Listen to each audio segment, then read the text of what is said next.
Hello, Star Wars and Unboxing fans. Welcome to another episode of Darth Tuba Star Wars Unboxing Show.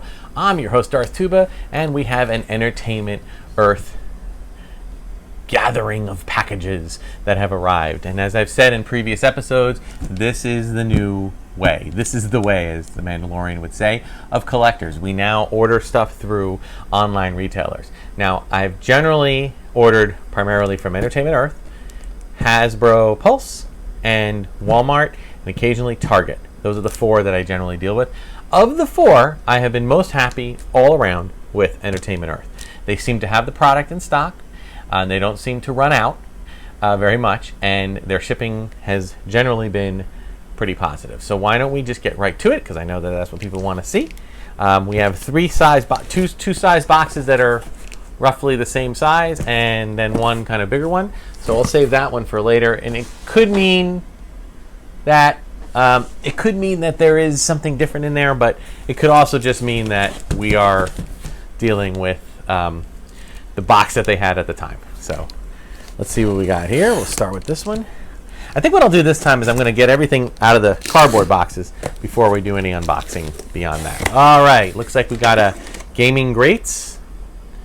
We have the Scout Trooper from Jedi Fallen Order, 3 3/4 inch, VC 196. Look at that beauty. That's awesome.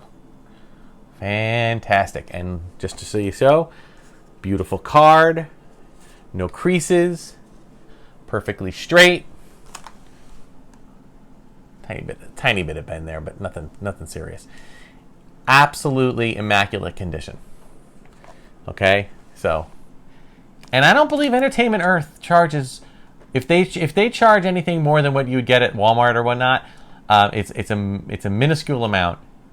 And I suppose certain, I don't know if they have any free shipping rates. So you are probably paying a little more, but only a tiny bit, and it's worth it. You don't have to worry about it. It all comes in the mail eventually. So there it is. There's the guy. Again, I've never played this, so I've got to eventually do that. So don't have a system yet. If anybody's upgrading their game system and wants to send me their old one, let me know. But I do love the figures, so we'll put him over here by Grogu. Grogu, keep an eye on him. All right, judging by the size of the box, I'm going to make a guess. It might be another vintage, or it could be something. Nope, it's another vintage. Okay. Oh, no, I lied. It is Black Series. Ooh. Oh, yay. This is fun. Oh, man. This is Crimson Empire. This is the Crimson Empire Carnor Jax with the Velcro. Oh, man. Dang it. I love this. Oh. But I love this. It's like a book. It feels like, it's like that. It's got that little, beveled raised edge or whatever to make it like a book. And then you open it up. And if you wanted to, you could take it out of the package. I don't know what I'm going to do with this yet. I might decide to keep this in the box for the moment. Sorry, unboxers, if you are disappointed. I do unbox a lot of my stuff, but now that they've kind of put these in these fancy 50th anniversary Lucasfilm containers, I think I'm gonna, for now, maybe I'll do another unboxing episode later, where I will take this out. All right, so those who don't know, Carnor Jax, training himself in the ways of the dark side of the Force, Carnor Jax became one of the most formidable members of the Imperial Guard. He betrayed this brotherhood by usurping the Imperial throne. So, just a great Crimson Empire, great now Legends comic series. If you love seeing, kind of a story behind the actual Royal Guard, which up until the point of this comic, they really didn't do much. They just stood there. So it was nice to see that they had this very special story. So really cool.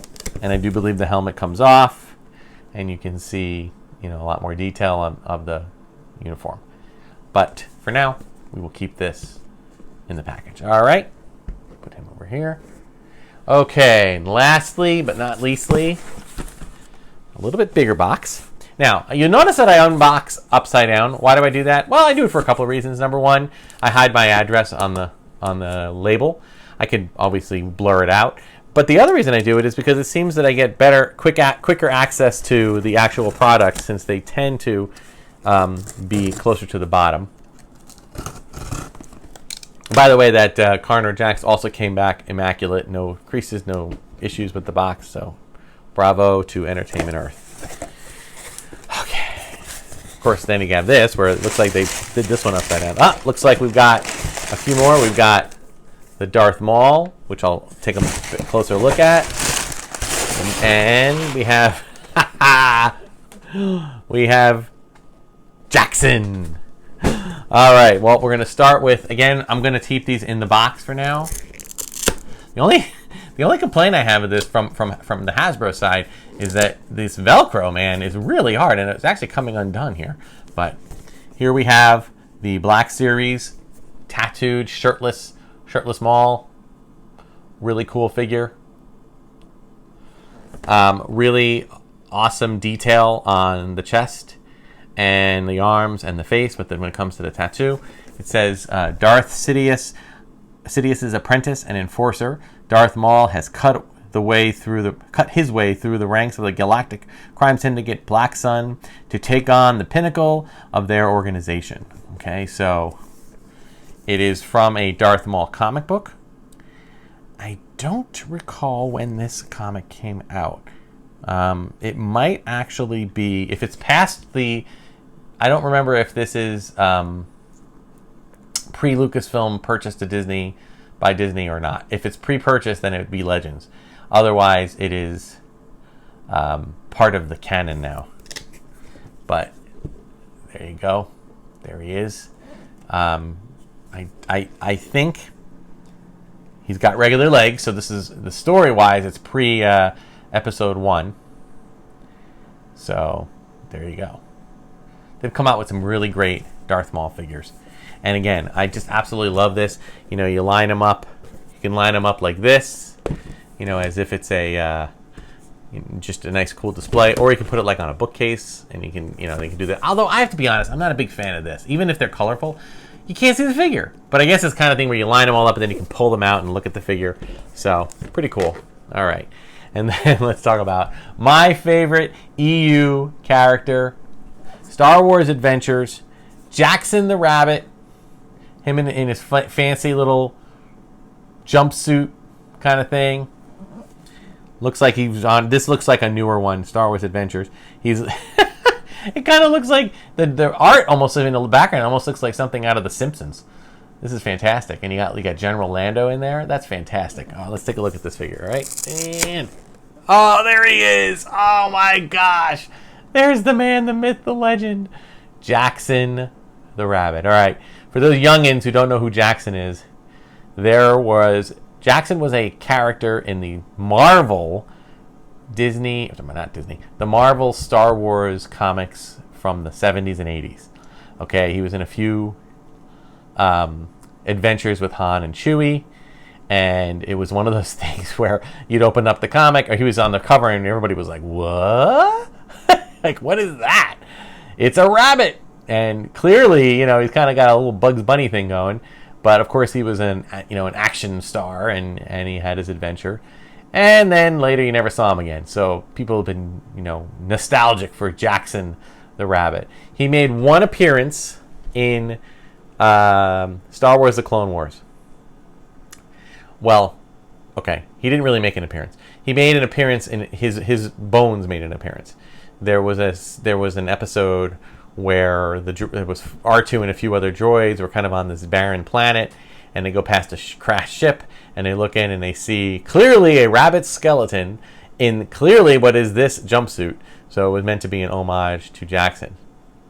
But now Jaxxon lives on. He lives on as a character. Very cool. So again, not ready to open the. Well, am I going to open this one up? I don't know. Maybe. I'm not sure. I'm going to think about it. Thing is that I'm looking at all three of these figures, and I'm seeing that they're basically just figures. They're basically just the boxes with not a lot of accessories. So I think that I might at some point want to open these up. Actually, I'll do this like this. I might want to open them up because there's really nothing to the figures themselves. It's not like they have multiple hands or faces or anything of that nature. But right now I just kind of like the book look of the figure. Also, I have to make sure I have room to store them or to display them, but we'll see.